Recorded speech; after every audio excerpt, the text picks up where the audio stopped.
제가 워낙 설교 시작할 때 옆에 있는 분들과 인사 이런 거 안 하잖아요. 안 하지 않았었나요? 네, 그죠. 우리 교회 맞죠? 그래서 근데 있으면서 이런 생각이 들었습니다. 우리 옆에 계신 분들과 우리 환하게 웃으면서 인사할까요? 오늘 뵙게 되어서 너무 반갑습니다. 한번 인사하겠습니다. 어쩌면 옆에 계신 분들과 또 만나서 인사하고 또 함께 예배하는 그런 그 과정들이 혹시 불편하실까라는 생각을 잠깐 했습니다. 그런데 그러면 안 되죠. 왜냐하면 우리 천국에서 영원히 함께 살아야 되거든요. 천국에서 영원히 얼굴을 마주하고 또 함께 하나님께 예배하는 주의 백성들이어야 하니까요.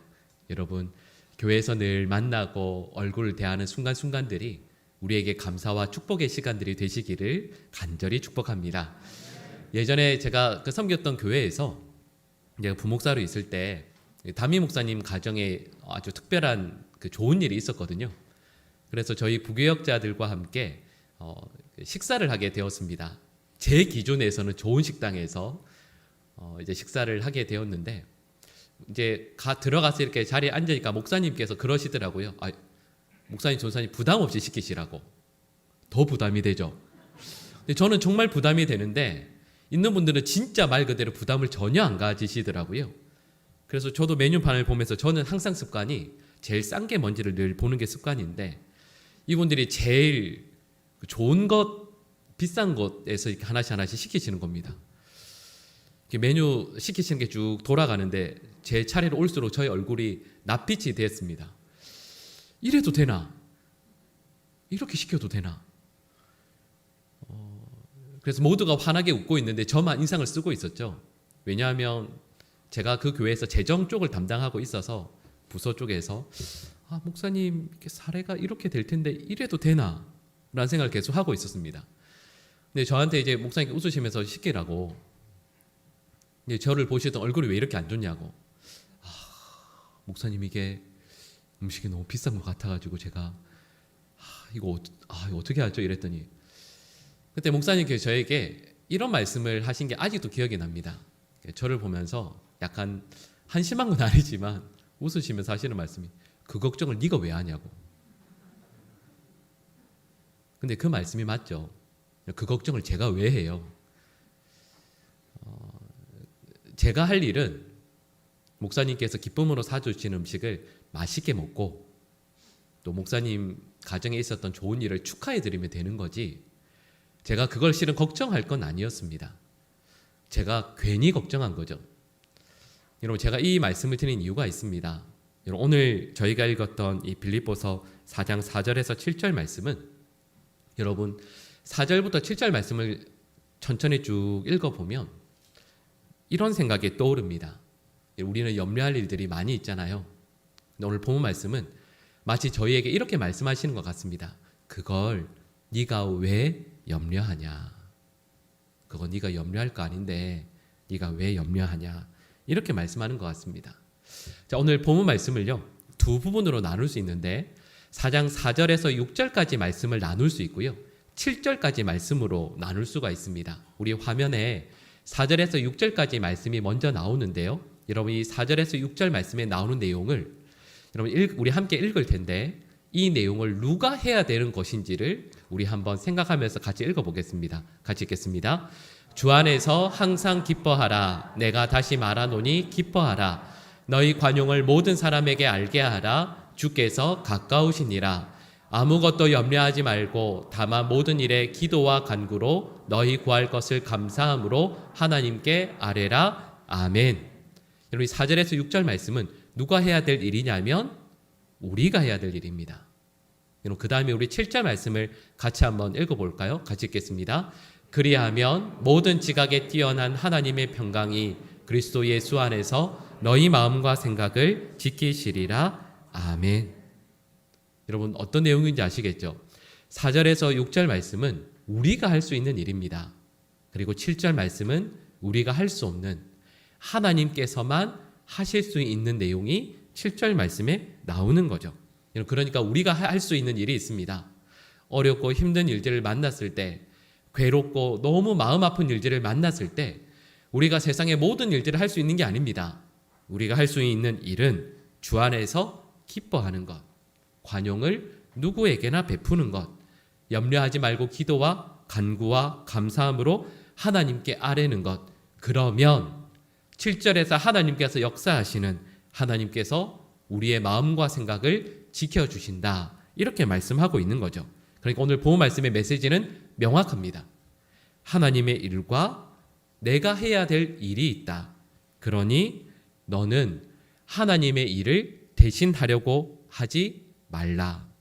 너는 너의 일을 하면 된다. 이렇게 말씀하는 거죠. 그러니까 이 말씀의 의미는 이런 겁니다. 오늘 본문 말씀을 읽으면서 왜 우리는 이렇게 항상 기뻐하지 못할까? 왜 우리는 염려할까? 왜 근심하고 마음에 무거운 짐을 가득 안고 살아갈까? 오늘 본문 말씀은 저에게 이렇게 말씀하는 거죠. 그 이유가 있다. 왜냐하면 네가 하나님의 일을 대신하려고 하기 때문이다. 이렇게 말씀하고 있는 거죠. 여러분, 저희는 출애굽기에서 이스라엘 백성들이 애굽을 떠나 출애굽해서 광야로 가는 그 길의 출발점을 알고 있습니다. 여러분, 이스라엘 백성들이 애굽에서 나올 때 얼마나 행복해했습니까? 10가지 재앙을 10가지 놀라운 기적을 체험했죠. 그리고 이스라엘 백성들이 끌고 나오는 수레에는 애굽 사람들로부터 받은 그 수많은 보화들 그리고 많은 가축들이 가득했습니다. 가나안 땅으로 갈 때 아마 그 걸음이 얼마나 힘이 있었겠어요. 얼마나 감사했겠어요. 입에서 절로 찬양이 나오죠. 역시 하나님께서 살아계시다고, 하나님께서 우리의 삶에 역사하신다고 그렇게 간증하면서 그 길을 걸어갑니다.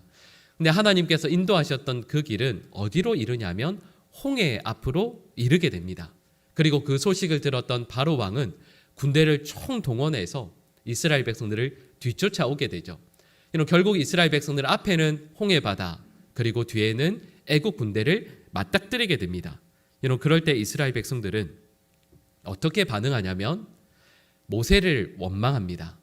그리고 그 다음에 자연스럽게 누굴 원망할까요? 하나님을 원망하게 되죠. 그럴 때 이스라엘 백성들이 이렇게 원망했던 명확한 이유를 출애굽기 14장 13절과 14절에서 이렇게 말씀합니다. 우리 같이 한번 읽어볼까요?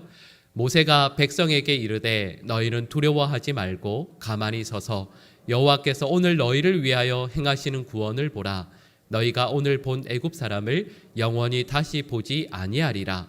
여호와께서 너희를 위하여 싸우시리니 너희는 가만히 있을지니라. 아멘. 그럼 저희가 방금 읽었던 이 말씀을 제가 뭐라고 처음에 말씀드렸냐면 이스라엘 백성들이 원망한 명확한 이유를 알게 된다라고 말씀드리지 않았습니까?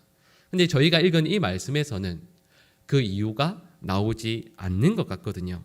여러분, 이 말씀에 모세를 통해서 이스라엘 백성들에게 주시는 이유와 목적이 있습니다.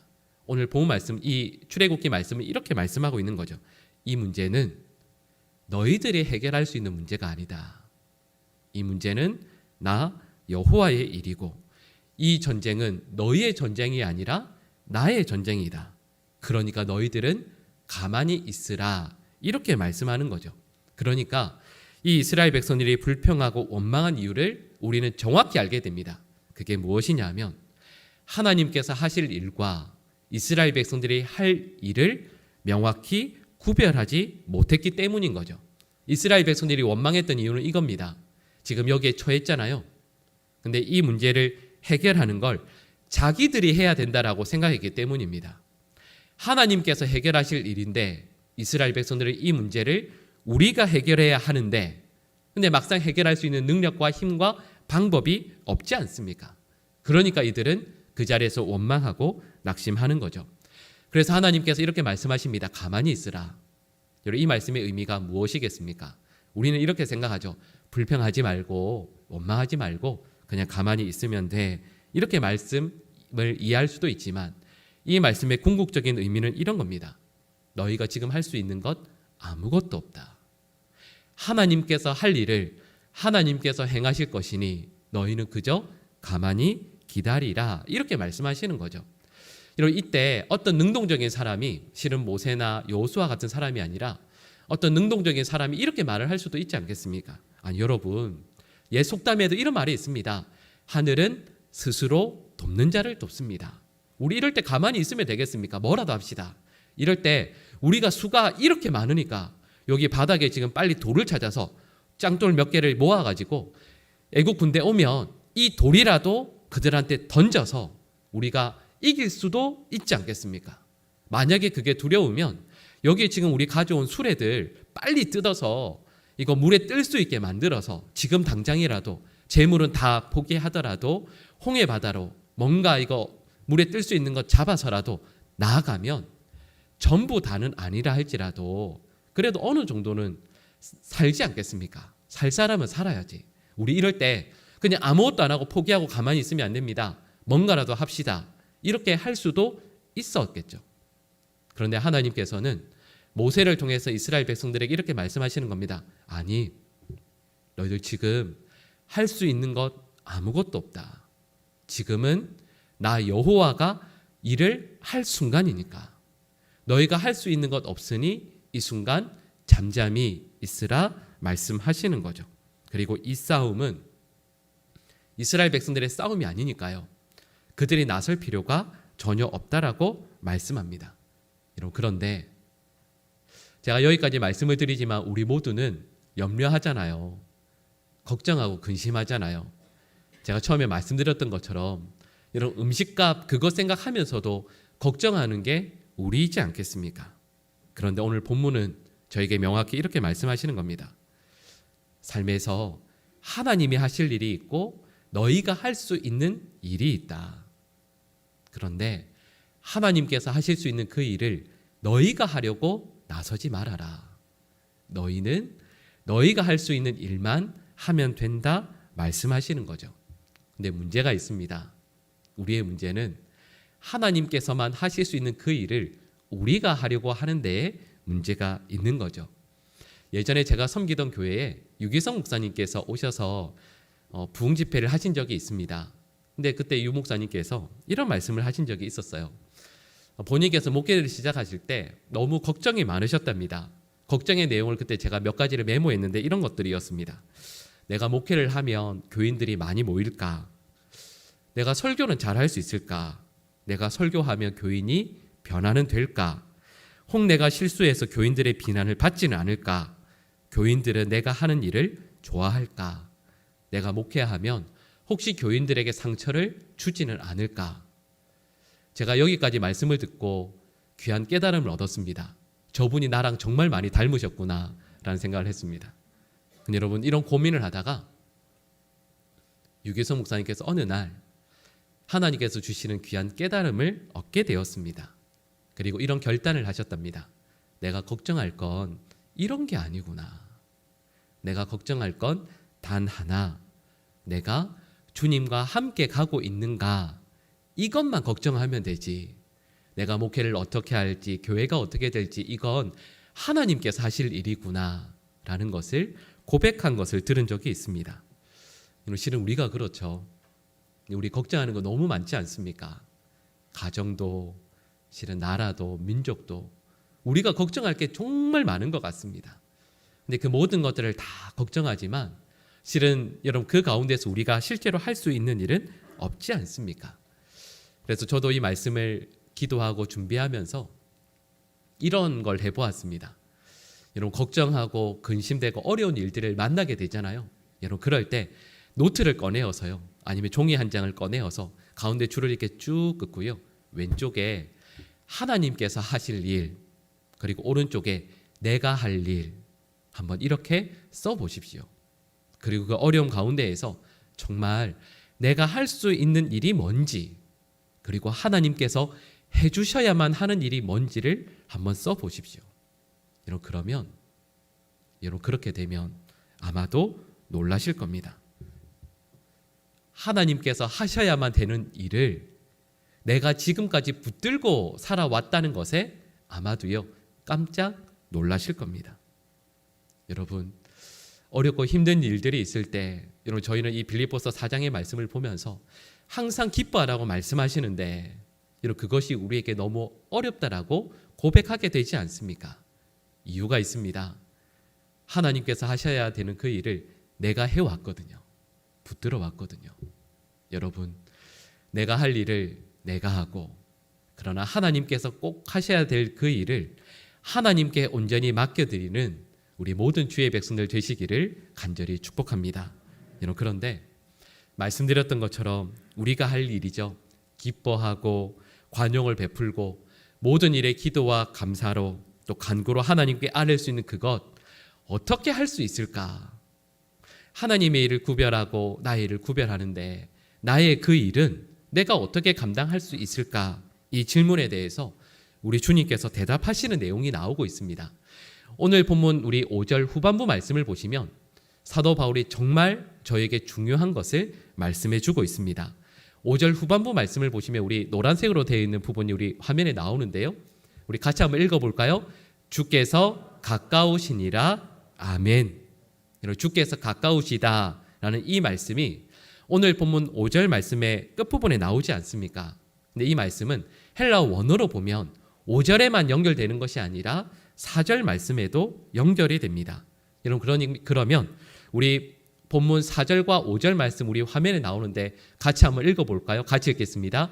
주 안에서 항상 기뻐하라. 내가 다시 말하노니 기뻐하라. 너희 관용을 모든 사람에게 알게 하라. 주께서 가까우시니라. 아멘.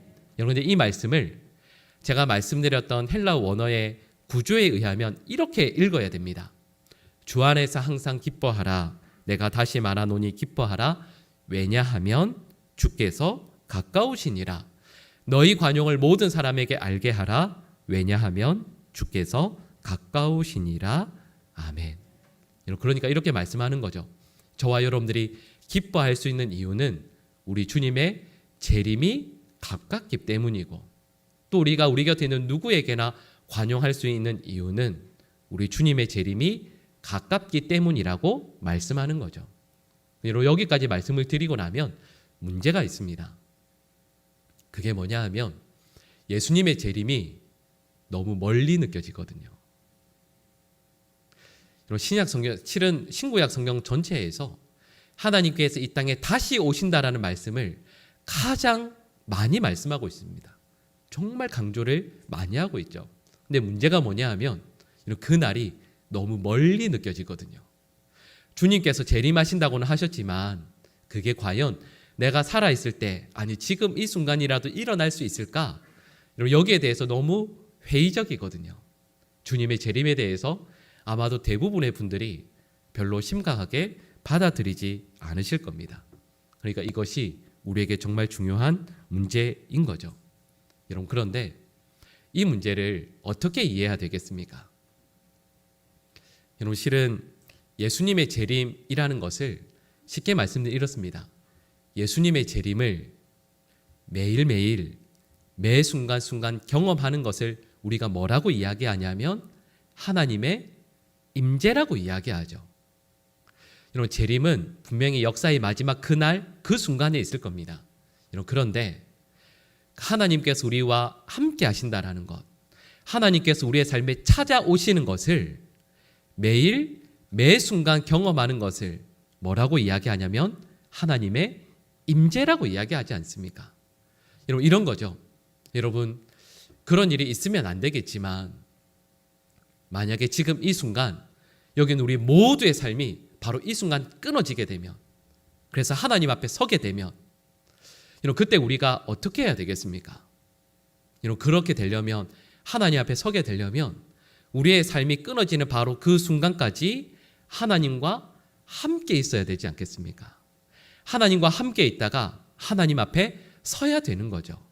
여러분, 그래서 재림이라는 것은 분명히 역사의 마지막 날, 마지막 순간에 있게 되겠지만 여러분, 그 전에 매일 매 순간 하나님의 재림을 경험하는 것, 여러분, 그것을 우리는 하나님의 임재라고 이야기하고 그 임재를 저와 여러분들이 지금 이 순간도 경험하고 있어야 한다라는 것이죠. 그러니까 오늘 본문 말씀의 내용은 이렇게 말씀드릴 수 있습니다. 주 안에서 항상 기뻐하라는 이 말씀을 마지막 그 날이 가까우니까 기뻐하라는 뜻으로 해석할 수도 있지만 이 말씀의 의미는 이런 것이죠. 주 안에서 항상 기뻐하라. 주님이 지금 너와 함께 계신다. 너희 관용을 모든 사람에게 베풀어라. 왜냐하면 주님께서 지금 너와 함께 계시기 때문이다. 그리고 오늘 본 말씀의 주제를 이렇게 말씀드릴 수 있습니다. 아무것도 염려하지 말라. 왜냐하면 주님께서 지금 너와 함께 계시기 때문이다. 마지막 날 그때 주님께서 재림하실 것만을 저 멀리 받아들이고 믿음 생활할 것이 아니고요.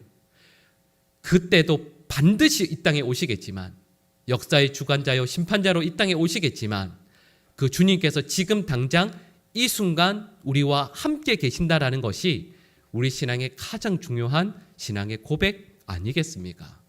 여러분, 그러면 오늘 본문 말씀에 나오는 것처럼 우리는 항상 기뻐하고 모든 이들에게 관용을 베풀 수 있는 것이죠. 그래서 종말이라는 것은 멀리 남은 것이 아닙니다. 제가 잠깐 말씀드렸던 것처럼 저희는 지금 당장이라도 주님 앞에 서야만 합니다. 주님께서 부르시면 주님 앞에 서야 되죠. 그러니까 저희는 매일매일의 삶을 종말의 날로 살아야 됩니다. 그리고 이걸 주님께서 우리의 삶에 다시 오시는 재림이라 말할 수 있지 않겠습니까? 그리고 이것은 곧 하나님께서 우리와 함께 하시는 임재의 날로 살아야 한다는 것과 같은 의미입니다. 여러분, 하나님께서 우리와 함께 하심을 믿고 날마다 구하는 저와 여러분의 삶이 되시기를 간절히 축복합니다. 우리 주님께서 우리와 임재하신다라는 것, 이걸 다른 말로 같은 의미로 표현하면 주님께서 우리와 동행하신다라는 것 아니겠습니까? 여러분, 그런데 주님께서 우리와 동행하심을 믿을 때, 아니 주님께서 우리와 동행하시게 될 때에만 우리의 삶에서 자연스럽게 나타나는 예수님의 성품이 있습니다. 우리는 예수님의 성품을 너무도 잘 알고 있죠. 저희가 지난번에 성령의 9가지 열매를 오랫동안 나눈 적이 있지 않습니까? 예수님의 성품은 이런 것이죠. 사랑, 희락, 화평, 오래 참음, 자비, 양선, 이런 이 모든 것들이 예수님의 성품입니다. 근데 예수님에게서 결코 찾을 수 없는 성품들이 있죠. 예를 들면 원망, 한숨, 좌절, 비난, 조롱, 이런 것들은 예수님에게서 결코 찾을 수 없는 삶이고 성품입니다. 우리가 누구와 걸어가느냐에 따라서 자연스럽게 그의 성품을 우리의 삶에서 닮아가게 될 텐데, 예수님과 동행하게 되면 오늘 본문에서 말씀하고 있는 것처럼 우리의 삶에서 자연스럽게 변화가 일어나게 될 것이고, 예수님의 성품에 있는 그 기쁨, 감사, 평안, 은혜, 이 모든 것들이 우리의 삶에서 자연스럽게 나타나게 되지 않겠습니까? 여러분, 그래서 우리는 이 말을 너무 잘 알고 있습니다. 유명한 말인데 격언에 있는 말은 아니죠. 아마 다 들어보셨죠. 우리가 여행을 어디로 가는가 보다 더 중요한 건 누구와 함께 가느냐이다. 아마 다 들어보셨을 겁니다. 제가 이전에 섬겼던 교회에서 한 권사님께서 몇 년 동안 준비를 하셔서 그 서유럽 쪽에 여행을 가시게 되었습니다. 그래서 저에게 와서 자랑을 하셨어요. 목사님, 저 간다고. 저를 보내주시는 것도 아닌데 아직 자랑을 하셨습니다.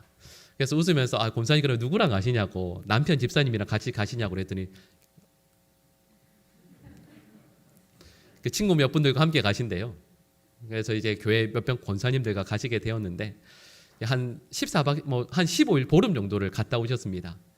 갔다 오셔서 작은 선물 하나 들고 오셔서 잠깐 인사하고 기도하고 이렇게 했었는데, 권사님 여행이 어떠셨냐고, 너무 행복하셨냐고, 오랫동안 기다리고 준비하셨던 여행인데 얼마나 행복하셨냐고 그랬더니 그 권사님께서 또다시 이렇게 손살을 치시더니 다시는 안 간다고. 그래서 왜 그러시냐고 그랬더니 스페인과 이런 서쪽이 너무 좋으셨대요. 근데 함께 갔던 분들 때문에 너무 힘드셨대요. 예를 들면 나 스페인 가면 꼭 가고 싶은 식당이 있어서 거기를 가셨대요. 근데 같이 가셨던 권사님들이 왜 이렇게 비싼 데를 왔냐고, 마트에 가면 우리가 요리 잘할 수 있는데 왜 이렇게 비싼 값을 지불하고 여기 왔냐고, 싼 데 가자고, 마트 가자고. 근데 그 권사님 거기에서 식사하는 게 평생의 소원이셨거든요. 못 드셨겠죠.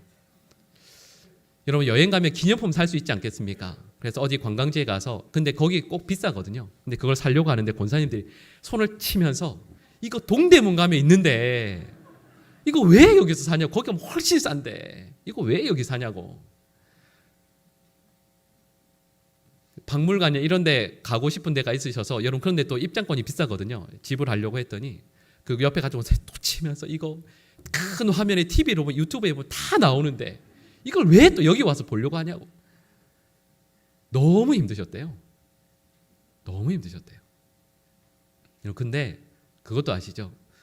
여러분 지금은 오늘은 모르겠는데요. 며칠 전에 제가 교회 이렇게 오면서 보니까 남산에 보니까 남산에 단풍이 너무 예쁘게 들었거든요. 여러분 정말 사랑하는 누군가와 함께 남산에 단풍 보러 그냥 쭉 걸어가기만 해도 그 길 걸으면서 손을 잡고 도란도란 이야기 나눈 것도, 또 가다가 작은 카페인데 예쁜 카페가 있어서 들어가서 그분과 함께 얼굴을 마주하면서 커피를 마실 때 커피 향도 너무 좋고 그분과 함께 이런저런 이야기 나누는 시간들도, 또 남산 올라가서 단풍을 밟으면서 그 낙엽을 밟으면서 쭉 걸어가는 과정들이 얼마나 행복해요. 멀리 외국까지 안 나가도 그냥 바로 앞에 있는 곳이라도 사랑하는 사람과 그 길을 걷는 과정들이 얼마나 행복하고 좋습니까? 여러분 저희는 예수님 믿으면서 믿음의 삶을 살아가면서, 여러분 저도 실은 그런 얘기 몇 번 들었거든요. 아유 예수 믿고 믿음의 삶 열심히 살아도 별거 없네. 너 믿는 그런 그 예수님이 너한테 해준 게 뭐가 있냐고. 여전히 너의 삶은 힘들고 이런데 아유 너 삶 하나도 안 부럽다. 아유 얼마나 힘드냐. 여러분 그분이 착각하시는 게 있습니다. 저도 그분이 안 부럽습니다. 하나도 안 부러워요. 여러분 정말 멋진 큰 집에 모든 것이 다 갖추어져 있는데 그 집에서 원수와 늘 대한다고 생각해 보십시오. 마음의 평안이 하나도 없고 기쁨이 하나도 없는데 모든 것이 갖추어진 그곳은요, 천국이라 말할 수 없고 지옥이라 말해야 되지 않겠습니까? 세상의 사람들은 저희들을 보면서 아유 우리보다 더 많이 못 가졌고 더 많이 못 누리니까 너희들 삶 참 안 됐다라고 이야기할 수 있지만, 여러분 아니요. 우리는 그분들이 부럽지 않습니다. 왜냐하면 우리는 주님과 우리의 삶을 동행하기 때문이죠. 예수 믿는 우리들에게 정말 중요한 것은 우리에게 많은 것들이 갖추어져 있고 많은 것들을 얼마나 누리느냐가 아니라 우리가 누구와 함께 가고 있느냐이고, 이런 그분이 바로 우리 예수님이 될 때, 그 예수님과 함께하게 될 때, 오늘 말씀처럼 우리는 감사하고 기뻐할 수 있게 되는 것이죠. 어렸을 때 그런 적 있지 않으십니까?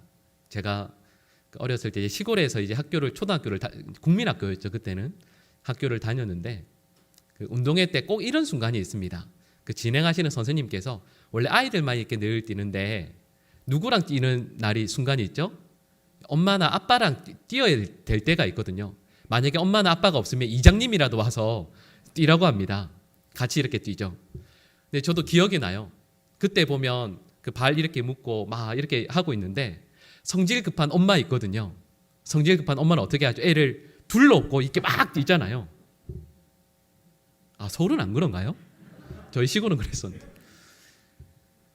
여러분 그런데 우리 인생의 험한 길을 걸어갈 때, 너무 어렵고 힘든 순간들이 있을 때 우리 주님께서 우리에게 기대시겠습니까? 큰 어려움을 만나서 쓰러지려고 할 때 예수님께서 아이고 나도 힘들다 하고는 우리에게 기대시겠습니까? 아니요.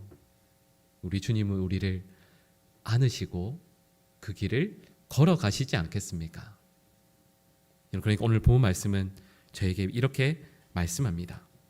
우리가 기뻐할 수 있는 이유는 말씀처럼 하나님께서 하실 일이 있고 우리가 해야 될 일이 있는데 우리가 해야 될 그 일들을 기쁨으로 감당할 수 있는 가장 중요한 이유는 우리 주님께서 우리와 함께 하시기 때문이죠. 그래서 올해 우리 교회 표어처럼 하나님께 가까이 함이 내게 복이다 라는 이 말씀이 여러분 참된 진리의 말씀입니다. 하나님과 가까이 하게 될 때 우리는 그 하나님의 성품을 닮아 나가게 될 것이고, 또 우리가 힘들어 쓰러지게 되면 하나님께서 우리를 도와주실 것이고 우리를 이끌어 주실 것입니다. 여러분, 오늘 이 본문 말씀에서 짧은 4절의 말씀이지만 여러분, 이 4절의 말씀을 나중에 집에 가서 한번 다시 쭉 읽어보세요. 여러분, 이 말씀에서 계속 나오는 말씀들이 있습니다. 예를 들면 주 안에서, 그리고 모든, 항상, 그리고 부정적인 의미이지만 아무것도라는 말씀도 나옵니다. 이 말씀의 의미는 원래는 뭘까요? 모든 것을. 여러분, 그리고 기뻐하라. 계속해서 반복되어지는 이 말씀들의 의미가 있습니다.